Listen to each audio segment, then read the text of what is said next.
Bonjour à tous, aujourd'hui sur les tutos informatiques, nous allons voir comment créer une newsletter avec Mailjet. Alors en fait Mailjet c'est le service que j'utilise pour mes newsletters, donc pour les formations. Donc c'est un service totalement gratuit, même s'il y a la possibilité d'avoir des options payantes. Mais les options gratuites en fait sont nettement suffisantes, même pour un petit blog comme le mien, c'est largement suffisant. Donc on se crée un compte gratuitement, moi je suis déjà connecté donc je ne vais pas me recréer un compte, donc vous créez un compte, vous vous connectez, et après vous arrivez sur cette page quand vous allez sur le site.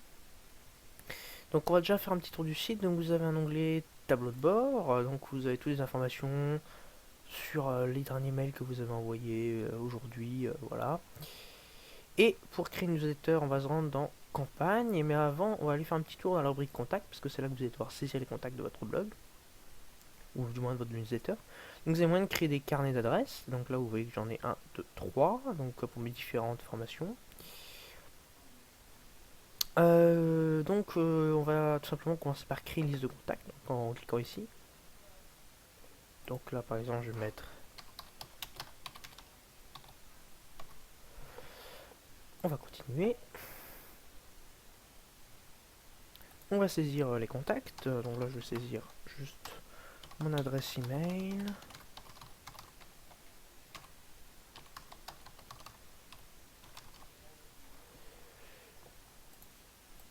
Voilà. Alors si vous avez tapé vos fichiers sur un fichier texte, vous pouvez l'envoyer en cliquant sur parcourir, mais là c'est pas mon cas, donc on va continuer comme ça. On va cliquer sur sauver et continuer, une fois de plus.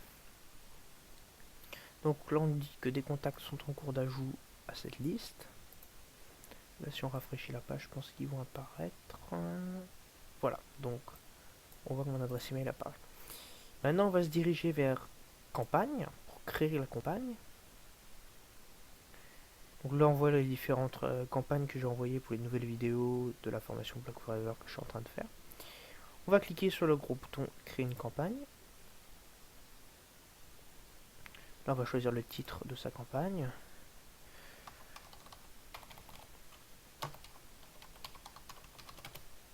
Donc là automatiquement le sujet s'est mis comme le titre. On peut bien sûr modifier ça. On choisit l'adresse d'envoi, donc on aura paramétré au début.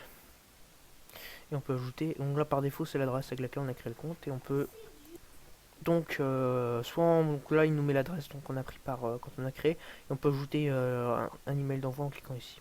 Là je vais prendre l'adresse que j'ai pris en partant, enfin je vais changer parce que on peut répondre à une certaine adresse, donc moi je mets l'adresse d'expédition à chaque fois, voilà. Et on choisit une langue pour sa campagne. Alors après on a plusieurs types de campagnes, plusieurs modes d'édition, pardon. Donc on a l'outil pour créer la campagne que moi j'utilise qui va très bien. On a l'outil, donc là on a aussi une mise en page un peu prédéfinie.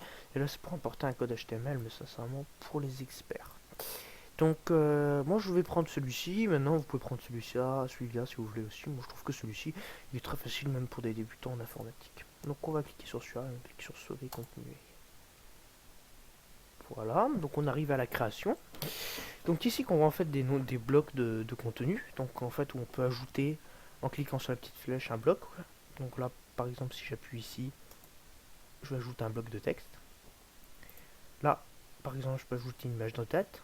Donc je vais cliquer dessus, je mettrai le lien de l'image. Là je peux ajouter un texte. Après on peut ajouter des boutons sociaux, des séparateurs. Et on peut ajouter un peu des styles. Une fois qu'on a fait notre truc, on clique sur continuer. On va choisir sa liste de contacts, donc moi, la liste de contacts que je viens de créer. On peut soit l'envoyer maintenant, soit l'envoyer plus tard. Donc moi je vais l'envoyer maintenant. Et je clique sur sauver et envoyer. Voilà, donc là ma newsletter pardon, est en cours d'envoi. Donc elle va bientôt être reçue. Merci d'avoir suivi ce tuto et à bientôt sur les tutos de l'informatique.